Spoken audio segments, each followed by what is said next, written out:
For centuries, the West looked towards the East with a sense of awe. We heard rumors of ancient wisdom, vast libraries and philosophies that predated the Greeks by millennia. But when the legendary philosopher Georg Wilhelm Friedrich Hegel sat down to analyze these traditions in his lectures on the history of philosophy, he delivered a controversial verdict. To Hegel, China and India represent the childhood of the human spirit. They are the first stirrings of the mind, where thought begins to separate itself from nature, but hasn't yet found true freedom. Hegel argues that while these cultures are rich in poetry and handicrafts, their content often remains trapped in a form that cannot satisfy the modern, free individual. Today, we're going to step into Hegel's classroom. We're going to explore why he thought Confucius was more of a moral manager than a philosopher, why he saw Indian logic as a dry collection of rules, and ultimately why he believed the East was the essential but incomplete first step in the story of human consciousness. Hegel begins with China, a land he admits has a great reputation for culture. But he immediately makes a distinction. There's a difference between having laws and having philosophy. In China, everything is formal. The laws are consistent, but they don't allow for the subjective freedom we see in the West. Let's talk about the most famous name, Confucius. To many, he is the ultimate sage. But Hegel is surprisingly blunt. He says that if you read the original works of Confucius, you won't find speculative philosophy. Confucius, living around 500 BC, was a man of practical and worldly wisdom. He was a minister who fell out of favor and spent his time giving advice to friends. Hegel compares him to the Roman writer Cicero, but actually prefers Cicero, saying his moral teachings are more comprehensive and better than all the books of Confucius. For Hegel, Confucius offers sound doctrine and commonplace morals that you can find in any culture. He isn't trying to find the logic of the universe. He's trying to tell you how to behave in society. If Confucius is too practical, Hegel finds the I Ching to be too abstract. This book of principles is attributed to the mythical Fohi, who supposedly saw secret symbols on the back of a horse dragon rising from a river. These symbols are simple lines. The Yang, a solid line representing the father, unity, and the affirmative, and the Yin, a broken line representing the mother, duality, and negation. The Chinese took these lines and combined them into 8 figures called Hua. 3 solid lines mean heaven or ether. 3 broken lines mean earth. Combinations of these represent fire, water, thunder, and wind. Hegel's critique here is fascinating. He acknowledges that the Chinese are trying to use pure thoughts or categories to explain the world. But he calls this superficial. Why? Because they just stay there. They don't evolve the thought. They take these abstract lines and just riddle them into 64 figures to explain everything from characters to nature. To Hegel, this isn't a system of the notion. It's just a stationary observation of symbols. But there is a deeper side to China, the sect of the Tao, led by Lao Tzu. This philosopher was older than Confucius and far more speculative. His followers, the followers of reason, believed that by knowing Tao, reason, one could obtain universal science, fly to heaven, and live forever.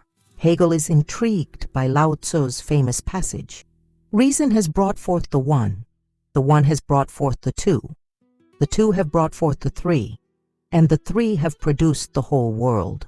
He notes that for the Chinese, the highest principle is often nothing, emptiness, or the altogether undetermined. While this is a step toward philosophy, Hegel argues it is the most elementary stage. When you say the absolute is nothing, you've abolished all definitions, but you haven't actually built a world of thought yet. You've reached the nothing and you've stopped.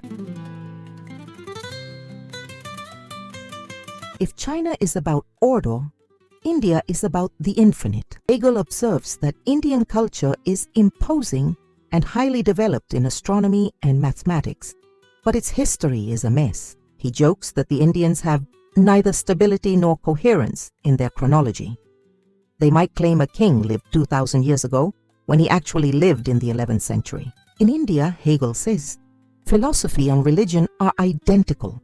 Both are based on the Vedas, the holy books. The goal of the Indian mind is intellectual substantiality, the idea that there is one universal substance, and the highest achievement for a human is to make himself identical with that substance. In religion, you do this through offerings and penance.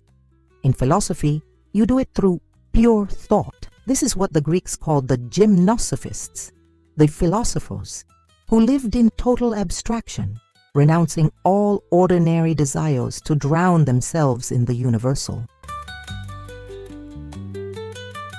Hegel dives deep into the Sankhya system, founded by the sage Kapila. The core goal here is simple: to stop the suffering of rebirth. The Vedas say the soul must be distinguished from nature, and hence it will never come again. This is the escape from metempsychosis, reincarnation. To achieve this, the Sankhya system provides a list of 25 principles.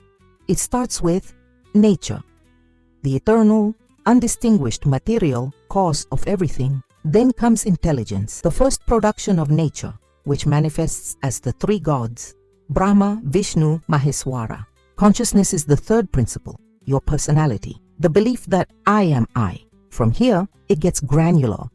5 subtle particles, 5 senses, 5 active organs, like hands and feet, and finally the 5 elements like earth, water, and fire. Wait, what's the 25th principle? The soul. Hegel finds this list unsystematic and not even intelligent in its order. But he loves the Sankhya's metaphor for the relationship between the soul and nature. He describes them as a lame man and a blind man who join forces to travel. One is the bearer, nature, and the other is the guider, the soul.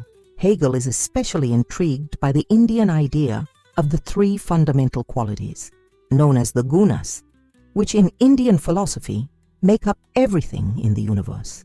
The first is sattva, the quality of goodness and clarity. It is associated with light, joy, and virtue, the force that lifts fire upward and sends sparks into the air. The second is rajas, sometimes called passion or restless energy. It is blind, agitated, and forceful, driving desire and excess. Like the wind, it moves sideways, never at rest, always in motion. And the third is tamas, the quality of darkness and the inertia. It is heavy, resistant, and obstructive, pulling everything downward into dullness, sorrow, and stagnation, like earth and water sinking under their own weight. Hegel notes that the Indians start with the particular, the hill, and work toward the general, whereas Western logic usually starts with the universal rule. Hegel concludes that while the East discovered the substantial, the idea that there is a great truth, they didn't discover objective freedom. They saw the idea as something far away, or something you dissolve into, rather than something that lives in the free, thinking individual. The East was the dawn, the first light. But for the sun to reach its zenith, the spirit had to travel west, to the shores of Greece, where the mind would finally feel at home with itself. If you enjoyed this deep dive into Hegel's controversial ideas, don't forget to like and subscribe. Was Hegel right to call these philosophies elementary, or was he missing the true depth of the Es? Let us know in the comments below.